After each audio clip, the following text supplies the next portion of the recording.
Banyak orang merasa dirinya sudah bekerja keras, tapi anehnya rekening mereka selalu kosong di akhir bulan. Bukan karena gajinya tidak cukup, tapi karena mereka terjebak dalam kebiasaan membeli barang yang sebenarnya hanya untuk mengejar pengakuan orang lain. Hari ini, saya akan bongkar 5 jenis pengeluaran yang sebenarnya sedang menghambat masa depanmu.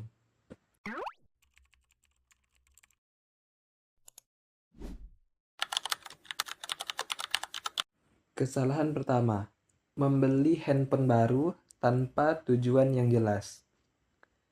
Kesalahan pertama adalah memaksakan diri membeli HP keluaran terbaru saat harganya masih berada di puncak. Banyak anak muda rela menguras tabungannya atau bahkan sampai mencicil panjang hanya demi gengsi memegang iPhone keluaran paling baru. Apakah salah membeli handphone baru? Tentu saja tidak. Membeli perangkat yang bagus adalah keputusan yang tepat jika itu digunakan sebagai alat kerja. Kalau kamu seorang konten kreator, admin media sosial, atau fotografer yang memang butuh kualitas kamera terbaik untuk menghasilkan pendapatan yang lebih besar, maka itu adalah investasi alat produksi. Namun, jika kamu membelinya hanya untuk sekedar bergaya saat nongkrong, sementara kebutuhan pokokmu belum terpenuhi, itu adalah kekeliruan finansial. Ingat, teknologi selalu berkembang dan harganya pasti turun. Jangan biarkan keinginan untuk terlihat keren membuatmu kehilangan rasa aman secara keuangan. Poin kedua, membeli pakaian bermerek hanya demi validasi. Poin kedua adalah membeli pakaian bermerek atau branded yang harganya jauh di atas kemampuanmu. Kita sering merasa harus memakai logo besar di dada agar dianggap sukses atau berada di kelas sosial tertentu.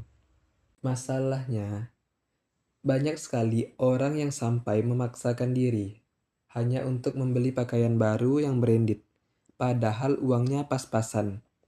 Mereka rela bahkan mengorbankan dana daruratnya hanya demi beli pakaian baru yang branded. Sadarlah, orang yang benar-benar mapan biasanya tidak butuh pengakuan lewat merek yang mereka kenakan untuk membuktikan keberhasilan mereka. Gunakan uangmu untuk membeli kualitas dan kenyamanan, bukan sekedar hanya merek. Jauh lebih baik memakai baju polos yang rapi, tapi memiliki tabungan yang penuh, daripada memakai jaket mahal, namun setiap akhir bulan kamu bingung untuk memenuhi kebutuhan harian. Poin ketiga, budaya nongkrong dan kopi kekinian.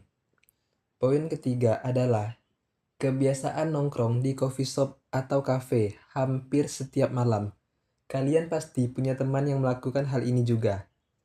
Bagi banyak orang, ini sudah menjadi gaya hidup yang dianggap wajar. Kita merasa hanya mengeluarkan 30.000 atau 50.000 rupiah untuk segelas kopi. Jadi, kita pikir itu tidak masalah. Tapi, mari kita hitung secara jujur. Jika dalam seminggu kamu melakukannya 5 kali saja, dalam sebulan kamu sudah menghabiskan hampir 1 juta rupiah hanya untuk duduk dan minum di kafe. Ini adalah uang yang harusnya bisa kamu tabung dan hal yang jauh lebih penting seperti modal usaha atau dana darurat. Dan yang lebih disayangkannya lagi adalah kualitas dari nongkrong itu sendiri. Seringkali waktu berjam-jam di kafe hanya habis untuk bermain game online atau sekedar membicarakan kehidupan orang lain yang tidak ada manfaatnya bagi masa depanmu. Kamu kehilangan dua hal sekaligus. Yang pertama adalah uangmu, dan yang kedua adalah waktumu.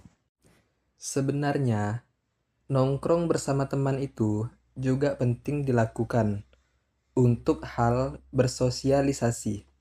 Tapi, Jika dilakukan setiap malam tanpa tujuan yang produktif, itu bukan lagi relaksasi namanya, melainkan pemborosan yang tidak terasa.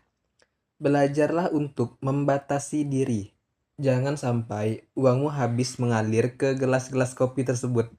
Sementara masa depanmu tetap kering tanpa persiapan, tanpa dana darurat. Selanjutnya, poin keempat, kendaraan baru dan jebakan kredit. Poin keempat adalah memaksakan diri membeli kendaraan baru. Di sini konteksnya adalah memaksakan diri, terutama motor. Padahal kendaraan lama masih sangat layak untuk digunakan. Banyak dari kita terjebak dalam pikiran bahwa setiap beberapa tahun motor harus diganti dengan yang lebih baru, agar tidak ketinggalan zaman, atau agar terlihat sukses di mata tetangga atau teman tongkrongan. Kesalahan fatalnya adalah saat kamu memaksakan keadaan ini dengan cara kredit, kamu mungkin merasa cicilan 1 juta atau 1,5 juta per bulan itu kecil. Tapi sadarlah, dengan mengambil kredit, kamu sebenarnya sedang mengikat lehermu sendiri selama 1 tahun atau 2 tahun ke depan. Disinilah kamu akan kehilangan yang namanya saving power atau kemampuan untuk menabung. Uang yang seharusnya bisa kamu kumpulkan untuk hal yang lebih bermanfaat. Contohnya investasi, modal usaha, atau membeli aset yang harganya bisa naik. Justru habis setiap bulan untuk membayar benda yang harganya terus turun. Belum lagi bunga kredit yang membuat kamu membayar jauh lebih mahal dari harga asli motor tersebut. Gunakan logika dasar. Selama motor lama masih bisa mengantarmu dengan aman, nyaman dari tempat A ke tempat B, kamu tidak butuh motor baru. Kendaraan adalah alat transportasi, bukan alat untuk pamer harga diri.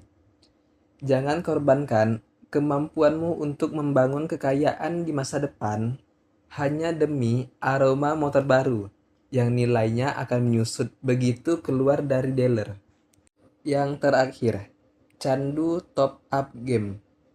Poin terakhir yang sering dianggap remeh namun sangat mematikan bagi masa depan finansialmu adalah pengeluaran untuk top up game. Di zaman sekarang, pengembang game sangat pintar menciptakan sistem yang membuat kita merasa harus memiliki skin baru, karakter paling kuat, atau item langka agar tidak merasa tertinggal dari pemain yang lain. Mungkin kamu merasa pengeluarannya kecil, hanya 10.000, 30.000, atau bahkan 50.000 sekali klik. Karena nominalnya yang kecil, otak kita tidak menganggapnya sebagai sebuah ancaman. Tapi, coba kamu jujur pada dirimu sendiri. Dalam 1 bulan saja, sudah berapa kali kamu mengklik tombol beli tersebut? Jika dijumlahkan, totalnya mungkin bisa membayar cicilan pendidikan atau membeli aset yang nyata. Yang harus kamu sadari adalah kamu sedang menghabiskan uang asli yang kamu dapatkan dari bekerja keras untuk membeli barang digital yang sebenarnya tidak kamu miliki secara utuh. Jika server game tersebut tutup besok pagi, maka semua aset yang kamu banggakan itu akan hilang menjadi nol. Kamu hanya mengejar kesenangan dopamin sesaat yang akan hilang begitu HP layarmu dimatikan. Dampaknya bukan hanya soal uang yang habis, tapi juga soal prioritas hidup. Sangat ironis jika seseorang rela mengeluarkan jutaan rupiah untuk memperkuat karakter di dalam video game, tapi merasa terlalu mahal saat harus membayar kelas pelatihan untuk memperkuat keahlian dirinya di dunia nyata. Jangan sampai kamu menjadi juara yang dikagumi di dunia digital, namun menjadi pecundang yang kesulitan membayar tagihan di dunia nyata. Karena semua modal masa depanmu sudah habis terbakar untuk barang yang tidak kasat mata tersebut. Itu adalah 5 barang yang seharusnya tidak dibeli. Masa depanmu tidak ditentukan oleh apa yang orang lain pikirkan tentangmu hari ini. Masa depanmu ditentukan oleh setiap uang yang berhasil kamu simpan dan kamu kelola dengan bijak dari sekarang. Mulailah cerdas dalam menggunakan uangmu. Orang kaya yang sesungguhnya adalah mereka yang memiliki kebebasan waktu dan pikiran, bukan mereka yang terbebani oleh barang mewah miliknya. Terima kasih sudah menyimak. Sampai jumpa di video selanjutnya.